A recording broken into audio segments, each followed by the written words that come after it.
அருமையான தேவனுடைய பிள்ளைகளே, இந்த நாளிலும் கடந்த நாட்களில் நாம் தியானம் செய்து வந்த 7வது சபையாகிய லவோதிக்கேயா சபையை பற்றி நாம் தொடர்ந்து தியானம் செய்ய தேவன் தாமே நமக்கும் தம்முடைய வேத வசனங்களை கொண்டு போதித்து தம் வருகைக்கென்று நம்மை ஆயத்தப்படுத்தி அருள மகிமையின் பிதாவாய் தேவனை நோக்கி ஒரு இமைப்பொழுது ஜெபம் செய்வோம். எங்களை நேசிக்கிற அருமையான சர்வ வல்லமையுள்ள பிதாவே, லவோதிக்கேயா சபை குறித்து இந்த நாளிலும் நாங்கள் தியானம் செய்து அவைகளில் காணக்கூடிய உமக்கு விருப்பமற்ற அருவருப்பான எல்லா கிரியைகளையும் விட்டு வெளியேறி உமக்கு பிரியமான கிரியைகளை செய்து உம்மை நினைத்து உமக்கு கனி கொடுத்து வரிகளை சேர்ப்பித்துக் கொள்ள தேவாதி தேவன் தம்முடைய திருவசனங்களை கொண்டு இந்த நாளிலும் எங்களோடு இடைப்படும்படி மன்றாடுகிறோம். நன்றி பிதாவே, நன்றி. துதி கன மகிமை எல்லாம் உமக்கே எடுக்கிறோம். இயேசு கிறிஸ்து நாமத்தில் மனத்தாழ்மையாய் வேண்டுகிறோம் ஜீவனுள்ள மகிமையின் பிதாவே, ஆமென், ஆமென். அருமையான தேவனுடைய பிள்ளைகளே, கடந்த நாட்களில் நாம் லவோதிக்கேயா சபை குறித்து நாம் தியானம் செய்தோம். இந்த நாளிலும் லவோதிக்கேயா சபை குறித்து ஆண்டவர் வெளிப்படுத்தும் விசேஷம் 3ஆம் அதிகாரம் 14ஆம் வசனம் முதல் 19ஆம் வசனம் முடிய வாசிக்கின்ற பகுதியிலே 17வது வசனத்தில், நீ நிர்பாக்கியம் உள்ளவனும் பரிதபிக்கப்படத்தக்கவனும் தரித்திரனும் குருடனும் நிர்வாணியுமாயிருக்கிறதை அறியாமல் நான் ஐஸ்வர்யவான் என்றும் திரவிய சம்பன்னன் என்றும் எனக்கு ஒரு குறைவும் இல்லை என்றும் சொல்லுகிறபடியால் நான் நீ ஐஸ்வர்யவனாகும்படி நெருப்பிலே புடமிடப்பட்ட பொன்னையும் உன் நிர்வாணமாய் அவலட்சணம் தோன்றாதபடிக்கு நீ உடித்துக் கொள்வதற்கு வெண்வஸ்திரத்தையும் இடத்தில் வாங்கிக் கொள்ளவும் நீ பார்வையடையும்படிக்கு உன் கண்களுக்கு கழிக்க போட வேண்டும் என்று உனக்கு ஆலோசனை சொல்கிறேன் என்று வாசிக்க முடிகிறது.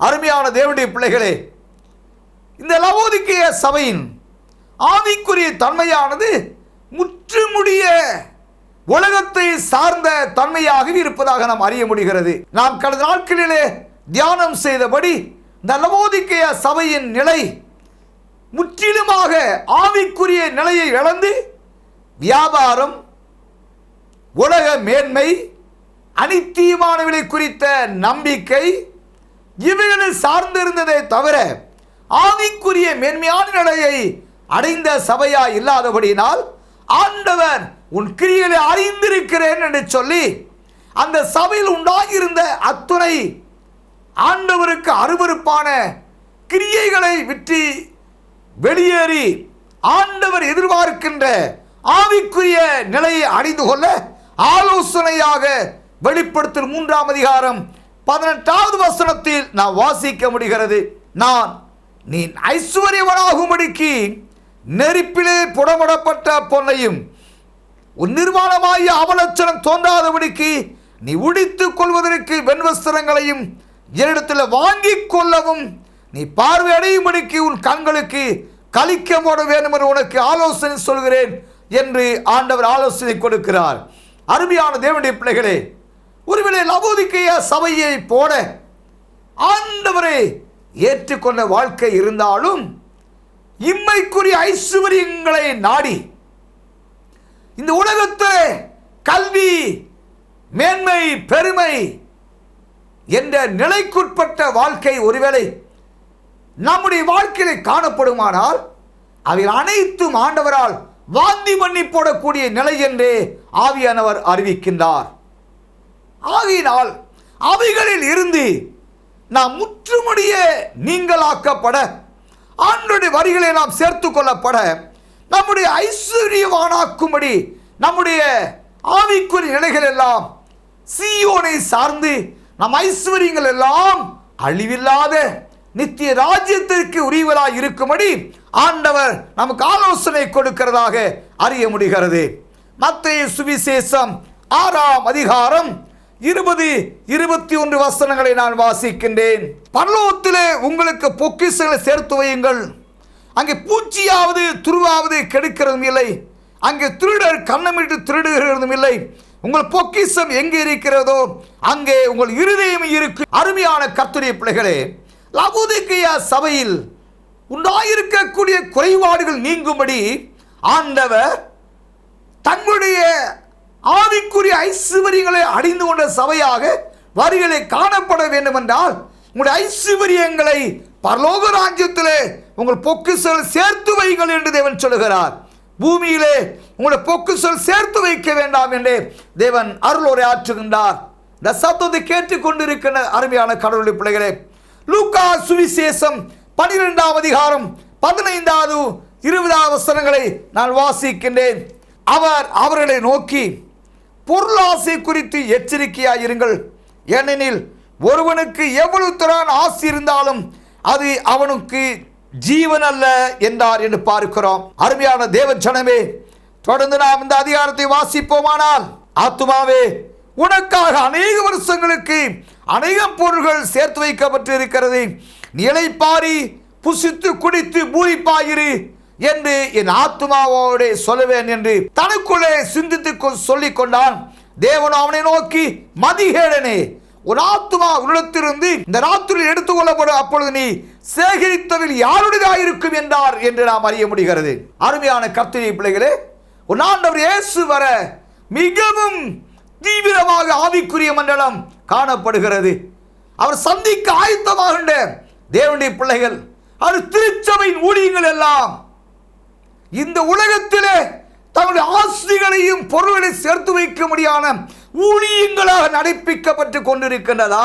உங்களுடைய ஆவிக்குரிய வாழ்க்கையிலே உங்களுடைய பொக்கிஷங்களை ஆவிக்குரிய பொக்கிஷங்களாக சீயோனில் சேர்த்து வைக்க முடியாத வாழ்க்கை வாழ்ந்து கொண்டிருக்கிறீர்களா? அல்லது திரளான ஐஸ்வர்யங்கள் சேர்த்து வைத்த ஐஸ்வர்யவானுடைய நிலை, லாசருவின் நிலை நீங்கள் அறிந்தவர்களே. தேவச்சனமே, உங்கள் ஐஸ்வர்யங்கள் பொருளாசை குறித்து நீங்கள் எச்சரிக்கையாக இருக்க வேண்டும் என்று தேவன் எச்சரிக்கிறார். ஒருவனுக்கு எவ்வளவு ஆசை இருந்தாலும் அது அவனுக்கு ஜீவன் அல்ல என்று வேதம் சொல்லவில்லையா? அருமையான கர்த்தருடைய பிள்ளைகளே, வேதத்தில் நாம் தொடர்ந்து வாசிக்கின்றோம். 1 கொரிந்தியர் 15ஆம் அதிகாரம் 19ஆம் வசனத்தை நான் வாசிக்கின்றேன். இம்மைக்காக மாத்திரம் நாம் கிறிஸ்துவின் மேல் நம்பிக்கை உள்ளவர்களாக இருந்தால் எல்லா மனுஷரை பார்க்கிலும் பரிதவிக்கப்படத்தக்கவர்களாக இருப்போம் என்று வேதம் சொல்லுகின்றது. தேவனுடைய பிள்ளைகளே, இந்த லவோதிக்கேயா சபையின் ஆவிக்குரிய தன்மை எல்லாம் இம்மையை சார்ந்ததாகவே இருந்ததாக நாம் அறிய முடிகிறது. ஒருவேளை உங்களுடைய ஆவிக்குரிய தன்மை இம்மையை சார்ந்ததாக இருக்கிறதா? அது ஆண்டவருடைய வேத வசனத்தின்படி நீ எவ்வளவு ஆசையை சேர்த்து வைத்திருந்தாலும் சரி, அவையில் உன் ஜீவனுக்கு சமமானது இல்லையே, அது உன் ஜீவனுக்கு ஈடானது இல்லையே.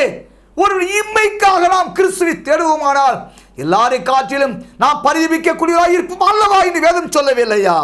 அருமையான கர்த்தருடைய பிள்ளைகளே, உன் ஆண்டவர் இயேசு வரப்போகிறார். லவோதிக்கேயா சபையை பார்த்து சொல்கிறார், உன் கிரியைகள் அறிந்திருக்கிறேன். உன் கிரியைகள் ஆண்டவர் இப்பொழுது காண்கிற தேவனாக இருக்கிறார். வேதாகமத்திலே ஆலோசனையாக தேவன் சொல்லிக் கொண்டிருக்கின்றார். உன் நிர்வாணமாய் அவலட்சம் தோன்றாதபடிக்கு நீ உடித்துக் கொள்வதற்கு வெண்வஸ்திரங்களை என்னிடத்தில் வாங்கிக் கொள் என்று சொல்லுகிறார். அருமையான தேவனுடைய பிள்ளைகளே, இந்த நாட்களிலே நாம் பாவமும் சாபமும் அக்கிரம கிரியைகளை நடப்பித்து தேவனற்றவராய் வாழ்ந்தோம். ஒருவேளை கிறிஸ்துவண்டை வந்த பின்பும் நாம் தொடர்ந்து பாவிகளாக வாழ்கின்றோமானால் நாம் ரட்சிப்பின் வஸ்திரத்தை உடுத்திக் கொள்ளாதவர்களாக இருப்போம் அல்லவா? வேதம் சொல்லுகின்றது, ஒரு நிர்வாணமாய் அவலட்சணம் தோன்றாதபடிக்கு ரட்சிப்பின் வஸ்திரத்தை நீ அணிந்து கொள்ள வேண்டும் என்று தேவன் அழைக்கிறார். வேதத்திலே வாசிக்கின்றோம். ஏசாயா தீர்க்கதரிசி புஸ்தகம் 61ஆம் அதிகாரம் 10வது வசனத்தை நான் வாசிக்கின்றேன். கர்த்தருக்குள் பூரிப்பாய் மகிழுகிறேன், என் தேவனுக்குள் என் ஆத்துமா களிகூர்ந்து இருக்கிறது. மணவாளன் ஆபரணங்களினால் தன்னை அலங்கரித்துக் கொள்கிறதற்கும் மணவாட்டி நகைகளினால் தன்னை சிங்காரித்துக் கொள்கிறதற்கும் ஒப்பாக அவர் ரட்சிப்பின் வஸ்திரங்களை எனக்கு உடுத்தி நீதியின் சால்வை எனக்கு தரித்தார் என்று வேதம் சொல்லுகிறது. ரட்சிப்பின் வஸ்திரத்தை நமக்கு அவர் உடுத்து வைத்து நீதியின் சால்வையை நமக்கு அறிவித்து நம்மை அவருக்குள் மறைத்துக் கொள்ள சுத்தமும் பிரகாசமுமான மெல்லிய வஸ்திரத்தை அணிந்து கொள்ள தேவன் நமக்கு இரக்கம் செய்வதாக வேதம் சொல்கிறது. அருமையான கர்த்தருடைய பிள்ளைகளே, நான் வேதாகமத்திலே ஆதியாகம புஸ்தகம் 41 அதிகாரம் 42வது வசனத்தில் நான் வாசிக்கின்ற பொழுது, பார்வோன் தன் கையில் போற்றிருந்த தன் முத்திரை மோதிரத்தை கலற்றி அது யோசேப்பின் கையிலே போட்டு மெல்லிய வஸ்திரங்களை அவனுக்கு உடுத்தி பொன் சரப்பணியை அவன் கழுத்திலே தரித்து தன்னுடைய 2ஆம் ரதத்தின் மேல் அவனை ஏற்றி தண்டனிட்டு பணியுங்கொழி என்று அவனுக்கு கூறுவித்து எகிப்து தேசம் முழுமைக்கும் அவனை அதிகாரியாக்கினான் என்று நாம் வாசிக்க முடிகிறது. அருமையான கர்த்தருடைய பிள்ளைகளே, யோசேப்பை ஆண்டவர் பார்வோனை கொண்டு உயர்த்தினதாக அவன் எந்த சூழ்நிலையிலும் இம்மையை வெறுத்து போத்திபாரி மனைவியின் வஞ்சகத்தில் இருந்து தன்னை தப்புவித்துக் கொண்டு ஆண்டவருடைய சத்தியத்தையும் பரிசுத்தத்தையும் நீதியையும் கை கொண்டபடியினால் பார்வோனால் இவன் உயர்த்தப்பட்டதாக பார்வோனுக்குரிய அத்துணை ஆசீர்வாதங்களையும் அவருடைய அதிகாரங்களுக்கும் இவன் உடையவனாய் ஆசீர்வதிக்கப்பட்டு மேன்மைப்படுத்தப்பட்டான் என்றே நாம் அறிய முடிகிறது அல்லவா? இப்படியாக எஸ்தரின் புஸ்தகம் 6ஆம் அதிகாரம் 9ஆம் வசனத்தில் நாம் வாசிப்போமானால், அகாஸ்வேரு மன்னன் ஆமானை பார்த்து சொல்லுகிறான், ராஜா கனப்படுத்த விரும்பக்கூடிய ஒருவனை எவ்விதமாக கனப்படுத்துவது என்று ஆமானிடம் கேட்ட பொழுது அவன் எஸ்தர் 6ஆம் அதிகாரம் 9ஆம் வசனத்தின்படி மொர்தெகாய் இவ்விதமாக ஆமானின் வார்த்தையின்படி அகாஸ்வேரு மன்னனால் இவன் உயர்த்தப்பட்டான், மேன்மைப்படுத்தப்பட்டான். இந்த சப்தத்தை கேட்டுக்கொண்டிருக்கின்ற தேவனுடைய பிள்ளைகளே, ஆண்டவருடைய சத்திய வசனத்தை கேட்டு அவருடைய எல்லா விதமான நீதியின் கிரியைகளை நடப்பிக்கின்ற பொழுது ஒவ்வொரு பரிசுத்தவானை ஒவ்வொரு சபையின் தேவன் தம்முடைய ரட்சிப்பின் வஸ்திரத்தினாலே அவர்களை உடுத்தி வைத்து நீதியின் சாதியினாலே அவர்களை மையப்படுத்தி மேன்மைப்படுத்துகின்றதாக நாம் அறிய முடிகிறது. வெளிப்படுத்துகிற விசேஷத்திலும் கூட நாம் வாசிக்கின்றபடி வெளிப்படுத்துகிற விசேஷம் 19ஆம் அதிகாரம் 7-8 வசனங்களை வாசிப்போமானால், நாம் சந்தோஷப்பட்டு கலிகூர்ந்து அவருக்கு துதி செலுத்த கடவும். ஆற்றுக்குட்டியானுடைய கல்யாணம் வந்தது, அவருடைய மனைவி துணை ஆயத்தவனினால் சொல்ல கேட்டேன். சுத்தமும் பிரகாசமுமான மெல்லி வஸ்திரம் தரித்துக் கொள்ள முடியாது அவளுக்கு அளிக்கப்பட்டது. அந்த மெல்லி வஸ்திரம் பரிசுத்த நீதிகளை நேரம் வாசிக்க முடிகின்றது அல்லவா? அருமையான தேவனுடைய பிள்ளைகளே, ஆண்டவர் வருகையில் நாம் சேர்த்துக் கொள்ளப்பட ரட்சிப்பின் வஸ்திரம் உடுத்திக் கொள்ள அவர் நமக்கு ஆலோசனை கொடுக்கிறார் அல்லவா? நாட்களிலே ரட்சிப்பை குறித்து மிகவும் அசட்டை கொள்கின்ற அசட்டை உடைய சபைகள் ஊழியங்கள் காணப்படுவதாக நாம் அறிய முடிகிறது. எபிரேயருக்கு நிருபம் 2ஆம் அதிகாரம் 4வது வசனத்தை நாம் வாசிப்போமானால், அடையாளங்களினாலும் அற்புதங்களினாலும் பலவிதமான பலத்த செய்களினாலும் தம்முடைய சித்தத்தின்படி பகிர்ந்து கொடுத்த பரிசுத்த ஆவியின் வரங்களினாலும் தேவன் தாமே சாட்சி கொடுத்ததுமாயிருக்கிற இவ்வளவு பெரிதான ரட்சிப்பை குறித்து நாம் கவலையற்று இருப்போமானால் தண்டனைக்கு எப்படி தப்பித்துக் கொள்ளும் என்று தேவன் கேட்கிறார். அருமையான கர்த்தருடைய பிள்ளைகளே, ஆண்டவர் மத்தேயு 1:21 படி அவர் கேஸ் என்று பேடுவாயாக, ஏனென்றால் அவர் தமது ஜனங்களை பாவங்களை நீக்க ரட்சிப்பார். பாவ சாபங்களில் இருந்து பாவத்தின் சம்பளம் என்ற மரணத்தில் இருந்து நம்மை ரட்சிக்க முடியாத இயேசு நமக்காக தம்மை அர்ப்பணித்துக் கொண்டாரே. தேவனுடைய பிள்ளைகளே, நம் ஆண்டவருக்குள்ளாக அவருடைய ரட்சிப்பின் வஸ்திரத்தை அணிந்து கொள்ள நாம் அழைக்கப்படுகிறோம். வேதத்திலே தொடர்ந்து வாசிக்கின்றோம், ஒரு கண்கள் நீ பார்வையடையும்படிக்கு ஒரு கண்களுக்கு கழிக்க முடியும் என்று ஒரு ஆலோசனை சொல்கிறேன். பொதுவாக இந்த லவோதிக்கேயா பட்டணத்தில் வாழ்ந்த மக்களுடைய தன்மை, அந்த நாட்களிலே கண் பார்வை குறைந்தவர்களுக்கு அவர்கள் மூலிகையை பயன்படுத்தி இந்த கண் மருந்தை அவர்கள் ஆயத்தப்படுத்தி கண்களை போடும் பொழுது பார்வை தெளிவாக கிடைக்கும் என்ற நிலையில் உண்டாயிருந்தபடினால் ஆண்டவர் இந்த லவோதிக்கேயா சபை குறித்து நீ பார்வை அடையும்படிக்கு ஒரு கண்களுக்கு கழிக்க மூட வேண்டும் என்பவனுக்கு ஆலோசனை சொல்கிறார். இந்த நாட்களிலே கர்த்தருடைய பிள்ளைகளே, உன் ஆவிக்குரிய கண்கள் மாம்ச சிந்தைகளை வெறுக்கும் போது ஆவிக்குரிய சிந்தையால் நீ நிரப்பப்படும் பொழுது கண்களின் இச்சையும் மாம்சத்தின் இச்சையும் ஜீவனத்தின் பெருமையும் ஆகிய பாவ சுவாபங்களை விட்டு நீங்களாக்கப்படுகின்றாய் என்று வேதம் சொல்லவில்லையா? ஆவிக்குரிய சிந்தை ஜீவனில் சமாதானமாக இருக்கிறது. உன் பார்வையில் ஆவிக்குரிய பார்வையாக இருக்குமானால் மாம்ச கண்கள் மூடும் பொழுது ஆவிக்குரிய கண்கள் திறக்கப்படுகிறது. ஆவிக்குரிய கண்கள் மூலமாய் உன் ஆண்டவரை நீ முகமாக தரிசிக்க உனக்கு தேவன் ஆலோசனை கொடுக்கிறார். அருமையான கர்த்தருடைய பிள்ளைகளே, வெளிப்படுத்தி விசேஷம் 3ஆம் அதிகாரம், நான் நேசிக்கிறவர்கள் எவர்களோ அவர்களை கடிந்து கொண்டு சிட்சிக்கிறேன், ஆதலால் நீ ஜாக்கிரதையாக இருந்து மனம் திரும்பு என்று சொல்கிறார். கர்த்தருடைய பிள்ளைகளே, நான் நேசிக்கிறவர்கள் எவர்களோ அவர்களை சிட்சித்து சேர்த்துக் கொள்கிறேன். கர்த்தருடைய ஜனமே, வேதாகமத்திலே நம் ஆண்டவருடைய அன்பை குறித்து நாம் அதிகமாய் அறிந்தவர்களாக இருக்கின்றோம். நம் ஆண்டவர் யோவான் சுவிசேஷம் 15ஆம் அதிகாரம் 13ஆவது வசனத்தை நாம் வாசிப்போமானால், ஆண்டவர் நமக்காக தம்முடைய அன்பை வெளிப்படுத்தும்படி தன் ஜீவனை கொடுத்து அன்பை வெளிப்படுத்தினார் என்று நாம் அறிய முடிகிறது. ஒருவன் தன் சிநேகிதருக்காக தன் ஜீவனை கொடுக்கிற அன்பிலும் அதிகமான அன்பு ஒருவரிடத்திலும் இல்லை என்று வாசிக்க முடிகிறது அல்லவா? அருமையான தேவனுடைய பிள்ளைகளே, நம் ஆண்டவர் எவர்களை அவர் நேசிக்கிறாரோ அவர்களில் அவர் அன்பு கூறுகிறார். அவர் அன்பு கூறுகின்ற நிலை தன் ஜீவனை கொடுத்து அவர்களில் அன்பு கூர்ந்து, அப்பொழுது அவர்கள் மனம் திரும்பாத நிலையில் அவர்களை ஆண்டவர் சில வேளைகளிலே கடிந்து கொள்கிறார், சிட்சிக்கிறார். வேதாகமத்திலே நாம் பல இடங்களில் வாசிக்க முடிகிறது.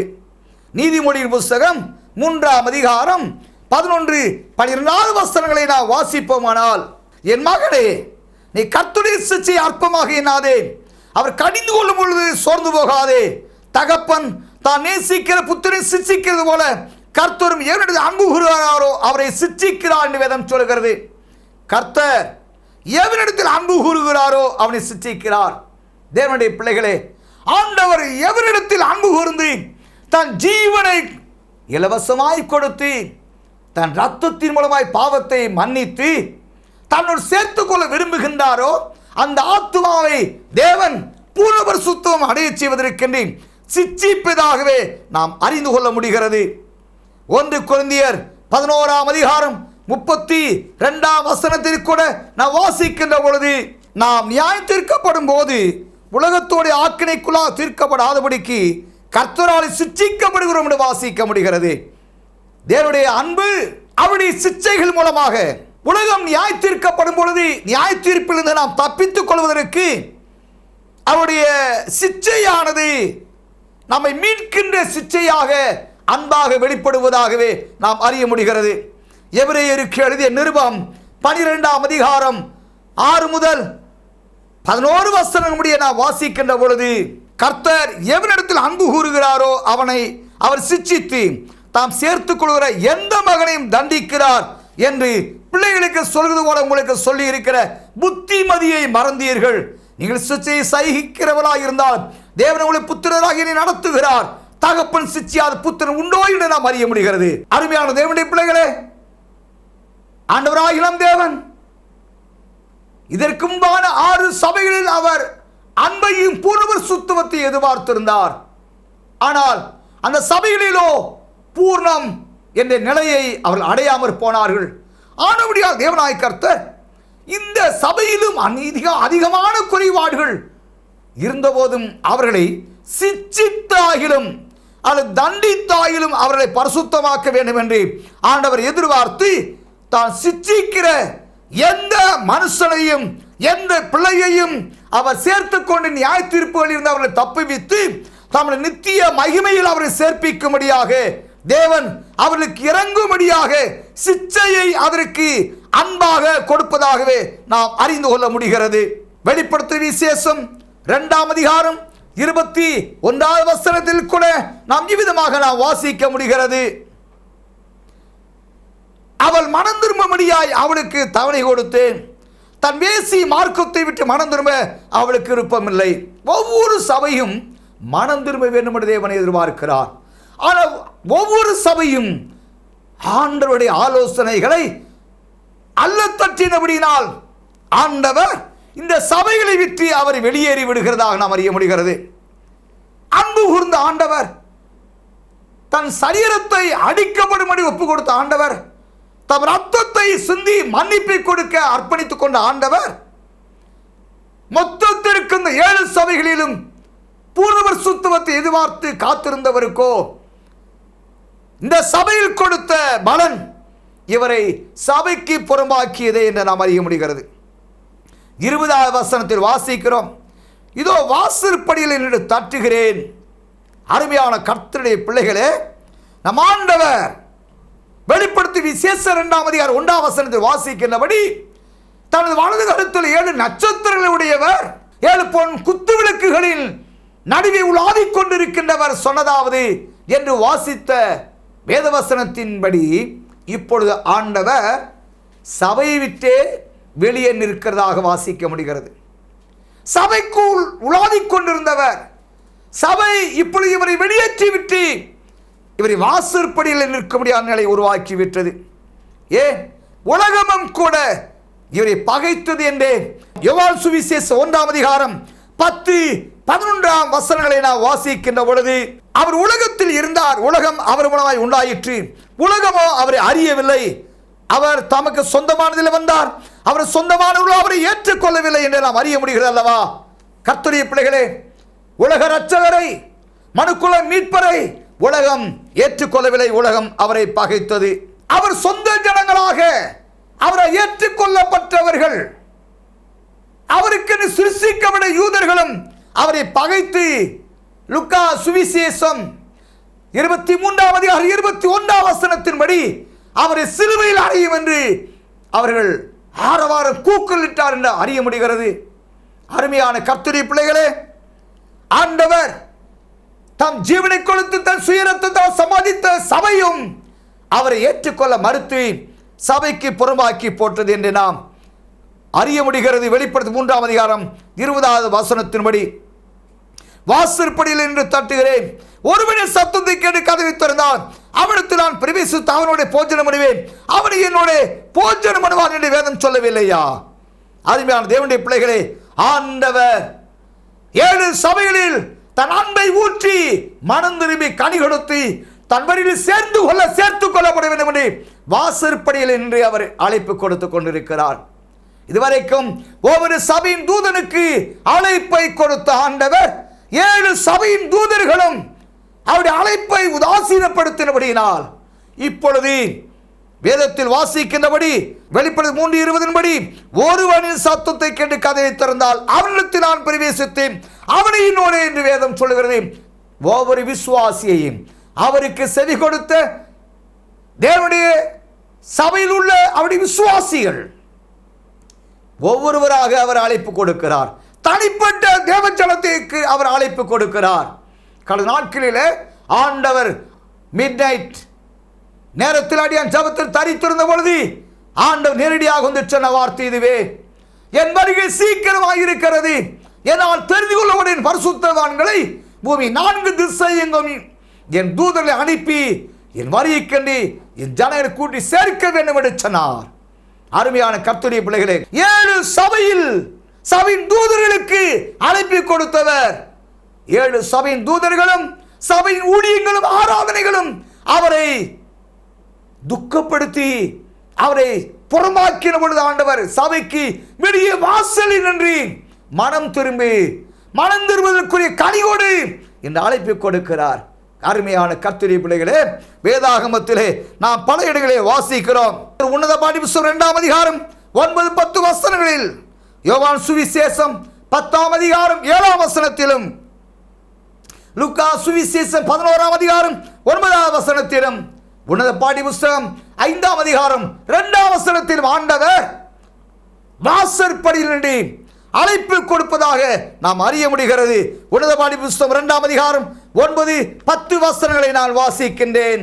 என் நேசர் என்னோட பேசி, என் பிரியமே ரூபவதியே எழுந்து வா, இதோ மாரிக்காலம் சென்றது, மழை பெய்து ஒளிந்தது, பூமியிலே புஷ்பங்கள் காணப்படுகிறது, குருவிகள் பாடும் காலம் வந்தது, காற்று புறாவின் சத்தம் நமது தேசத்தில் கேட்கப்படுகிறது என்று வாசிக்கின்றோம்.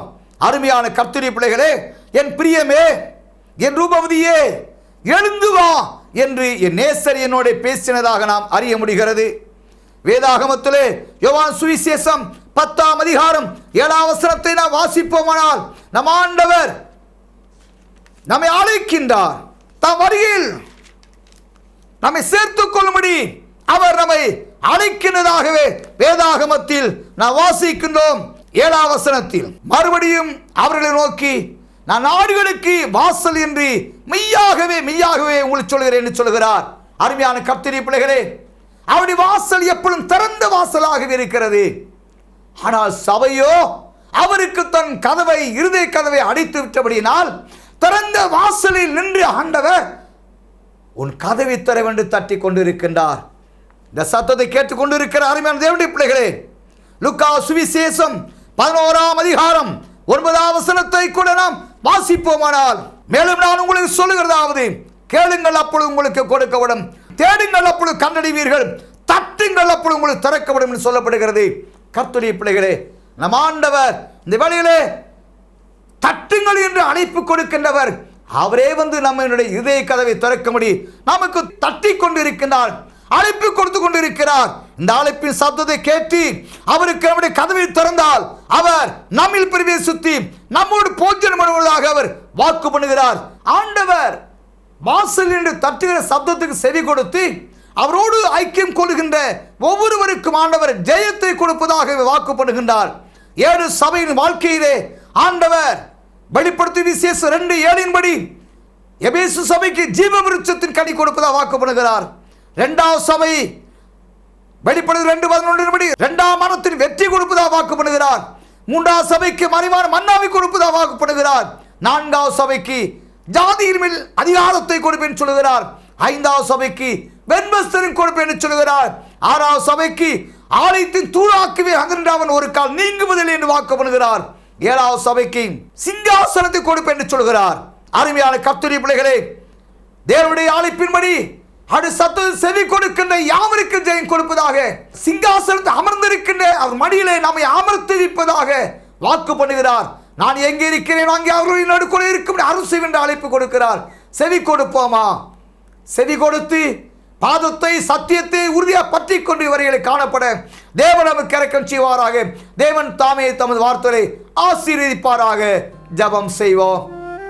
எங்களை நேசிக்கிற அருமையான பிதாவே, 7 சபைகளுக்கும் அவைகளில் உம்முடைய சத்தியத்திற்கு செவி கொடுத்து கனி கொடுக்கின்ற ஒவ்வொருவருக்கு தேவரீர் நீர் வாக்கு அருளினபடி இந்த கடைசி நாட்களில் வாழ்கின்ற நாங்கள் உம்முடைய சத்தியத்திற்கு செவி கொடுத்து உமக்கு பிரியமான கனி கொடுத்து உம்முடைய வாக்கு தத்துவங்களின்படி ஜெய கிரீடத்தை அணிந்து கொள்ள, சிங்காசனத்தில் அமர்ந்து கொள்ள, சீயோனில் சேர்ப்பித்துக் கொள்ள எங்களுக்கு இறங்கும்படி ஜெபிக்கின்றோம். நன்றி, துதி, கன, மகிமை எல்லாம் உமக்கே எடுக்கிறோம். இயேசு கிறிஸ்து நாமத்தில் வருகிற மகிமையின் பிதாவே, ஆமென், ஆமென். ஜெப உதவி மற்றும் விசிடி தேவைக்கு தொடர்பு கொள்ள பாஸ்டர் ஐ ஆசீர்வாதம் 181 கீழ் 1 பெத்தேல் ஹோம், தியாகராய நகர், காந்தி கிராமம், திண்டுக்கல் மாவட்டம். எங்களின் தொலைபேசி எண்கள் 0451 2452 162, மேலும் 944 34 64957. தேவன் தாமே உங்களை ஆசீர்வதிப்பாராக. ஆமென், ஆமென்.